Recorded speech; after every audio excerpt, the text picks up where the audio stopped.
కూటమి ప్రభుత్వం నేటి నుంచి ఆంధ్రప్రదేశ్ నివాసితులైన మహిళలకు, బాలికలకు, ట్రాన్స్జెండర్లకి ఆర్టీసీ ప్రయాణ బస్సుల్లో ఉచిత ప్రయాణం అందిస్తూ ఉంది. ఈ పథకాన్ని అమలు చేయడానికి కూటమి ప్రభుత్వం ఏటా సుమారు 2,000 కోట్ల రూపాయలు ఖర్చు చేస్తూ ఉంది. గత ప్రభుత్వ అస్తవ్యస్త విధానాలతోటి కుదేలైన ఆర్థిక వ్యవస్థ గాడిలో పెడుతూనే, ఒకవైపు పెట్టుబడులను ఆకర్షిస్తూనే సూపర్ 6ని చాలా సమర్థవంతంగా ఒక్కొక్క హామీని చాలా బలంగా ముందుకు తీసుకెళ్తున్నారు. శ్రీ నారా చంద్రబాబు నాయుడు గారి నాయకత్వంలోని కూటమి ప్రభుత్వం ఇచ్చిన మాట మేరకు ప్రతి విద్యార్థి తల్లికి వందనం పథకం అమలు చేశాం. దీపం 2 పథకం కింద మహిళలకు ఇప్పుడే 2 విడత లబ్ధిదారులకు గ్యాస్ సిలిండర్లు ఉచితంగా ఇచ్చాం. స్త్రీ శక్తి పథకంతో మహిళా ప్రయాణికులకి ఉచిత బస్సు సౌకర్యాన్ని అందించేందుకు ఏపీఎస్ఆర్టీసీకి చెందిన 8,458 బస్సులు ఉచిత ప్రయాణానికి అందుబాటులో ఉంటాయి. ప్రభుత్వం ఎంపిక చేసిన 5 రకాల బస్సుల్లో నిర్ణీత గుర్తింపు కార్డు, అది ఆధార్ కావచ్చు, ఓటర్ ఐడి కావచ్చు, రేషన్ కార్డు కావచ్చు, లేదా రాష్ట్ర మరియు కేంద్ర ప్రభుత్వ ఐడిని చూపించి రాష్ట్రం మొత్తం ఎలాంటి ఆంక్షలు లేకుండానే తిరిగేందుకు ప్రభుత్వం ద్వారా అవకాశం కల్పిస్తున్నాం. Palle Velugu, ultra Palle Velugu, express, city ordinary, city metro express బస్సుల్లో మహిళలంతా ప్రయాణించవచ్చు. మహిళా ప్రయాణికులందరికీ 0 షేర్ టికెట్ జారీ చేసి ప్రయాణానికి అనుమతిస్తారు. ఉచిత ప్రయాణంతో పాటు మహిళా ప్రయాణికుల భద్రత కూడా కూటమి ప్రభుత్వం అత్యంత ప్రాధాన్యత ఇస్తుంది. ప్రతి బస్సులోనూ సీసీ కెమెరాలు ఏర్పాటు చేయడంతో పాటు మహిళా కండక్టర్ల వద్ద ఒంటి మీద వేసుకునే కెమెరాలను కూడా ఏర్పాటు చేయబోతా ఉన్నాం. ఇది ఉచిత ప్రయాణం మాత్రమే కాదు, ప్రతి మహిళ ఆర్థిక భద్రత, ప్రయాణ స్వేచ్ఛ, సామాజిక గౌరవం అందించే మార్గం. ఇందాక దారి పొడవుతో ఉండవల్లి నుంచి వస్తూ ఉంటే ఒక్కొక్క ఆడపడుచుతో మాట్లాడుతూ ఉంటే ఎంతంత సేవ్ అవుతుందమ్మా మీకు ఈ ప్రయాణం వల్ల అంటే, విద్యార్థులకి 1,500 నుంచి కొంతమందికి 2,000 రూపాయలు. నిజంగా ఒక 1,500, 2,000 రూపాయలు ఒక సగటు ఆడపడుచుకి ఇది మనకి పొదుపు చేయగలుగుతున్నాం అంటే దానికి దూరదృష్టి ముందుకు తీసుకెళ్లిన గౌరవ ముఖ్యమంత్రి శ్రీ నారా చంద్రబాబు నాయుడు గారికి సంపూర్ణంగా ఈ గుర్తింపు ఆయనకి రావాలి. అలాగే మేమందరం ఈ రోజు ఇంత బలంగా చేయగలుగుతున్నాం,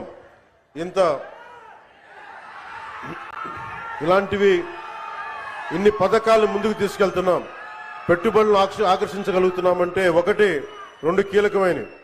ఒకటి, మీరు మా మీద భరోసా పెట్టారు. మేము ఎలక్షన్ సమయంలో మీకు చెప్పాం, మీరు చంద్రబాబు నాయుడు గారి మనకి నేతృత్వంలో ఉన్న కూటమి ప్రభుత్వాన్ని మీరు అండగా నిలబడండి, మేము మీకు అండగా నిలబడతాం. అలాగే భారతీయ జనతా పార్టీ, మనకి ప్రధానమంత్రి గారి నేతృత్వంలో భారతీయ జనతా పార్టీ ఎన్డీఏ ప్రభుత్వం, మీరు నిలబడండి, మేము మీకు అండగా ఉంటామని తెలియజేస్తే, అది మీరు మా మీద పెట్టిన భరోసా ఈ రోజున మీకు ఉచిత బస్సు ప్రయాణం తీసుకొచ్చింది. అలాగే భవిష్యత్తులో కూడా ఏమైతే మీకు హామీలు చేశామో మొత్తం సంపూర్ణంగా సాధ్యమైనంత మేరకు అన్ని రకాల కష్టాలని, అన్ని రకాల అవరోధాలని అధిగమించి మీకు అండగా ఉంటుంది కూటమి ప్రభుత్వం. చంద్రబాబు నాయుడు గారి నాయకత్వంలోని కూటమి ప్రభుత్వం అండగా ఉంటుందని తెలియజేసుకుంటూ, మాకు ఈ రోజున అమరావతి రాజధాని కావచ్చు, అలాగే వైజాగ్ స్టీల్ ప్లాంట్కి కూర్చోబెట్టిన నిధులు కావచ్చు, అనేక రకాలుగా పెట్టుబడుల ద్వారా మనకి ఆంధ్రప్రదేశ్ అభ్యున్నతికి, అభివృద్ధికి తోడ్పడుతున్న శ్రీ గౌరవ ప్రధానమంత్రి శ్రీ నరేంద్ర మోదీ గారి మార్గనిర్దేశకత్వంలో, నారా చంద్రబాబు నాయుడు గారి నాయకత్వంలో ఇంకా ఎన్నో పథకాలు, సేవలు ఈ కూటమి ప్రభుత్వం మీకు అందిస్తుంది. మీకు అండగా నిలబడతామని తెలియజేసుకుంటూ మరోమారు 79వ స్వాతంత్ర దినోత్సవ సందర్భంగా మీ అందరికీ మరోమారు స్వాతంత్ర దినోత్సవ శుభాకాంక్షలు తెలియజేసి సెలవు తీసుకున్నాను. జై హింద్. కొనకళ్ళ నారాయణరావు గారు చేస్తున్నాం కాబట్టి మొదటి లబ్ధిదారులుగా వారిని గుర్తించి వారిని గౌరవించామని చెప్పి నేను మీకు తెలియజేస్తున్నా. ఇక్కడుండే మీకే కాకుండా రాష్ట్రంలో ఉండే 2,62,00,000 మంది మహిళలకు విజ్ఞప్తి చేస్తున్నా. ఈరోజు నేను చేసిన కార్యక్రమం స్వాతంత్ర దిన సందర్భంగా చేశాను. మీకు ఆర్థిక స్వాతంత్రం కల్పించడమే నేను ధ్యేయంగా పనిచేస్తున్నా. నేను గాని, పవన్ కళ్యాణ్ గారు గాని, బీజేపీ గాని తప్పకుండా మా ఆడబిడ్డలకు మహర్దశ వచ్చే వరకు మీకు మేము అండగా ఉంటామని హామీ ఇస్తున్నా. ఈరోజు మీ ఆనందం చూస్తున్నా. మీ ఆనందం కోసమే మేము పనిచేస్తున్నాం. నేను అందుకనే ఒక మాట చెప్పాం. ఏమమ్మా ఆడబిడ్డలు అందరూ ఆనందంగా ఉన్నారా? అక్కలు, చెల్లెళ్ళు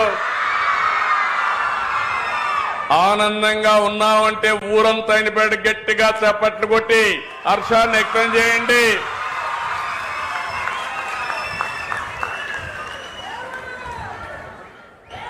అందుకని ప్రధానమంత్రి గారు వికసిత్ భారత్ 2047 తీసుకొస్తే మనం స్వర్ణాంధ్రప్రదేశ్ 2047 తీసుకొచ్చాం.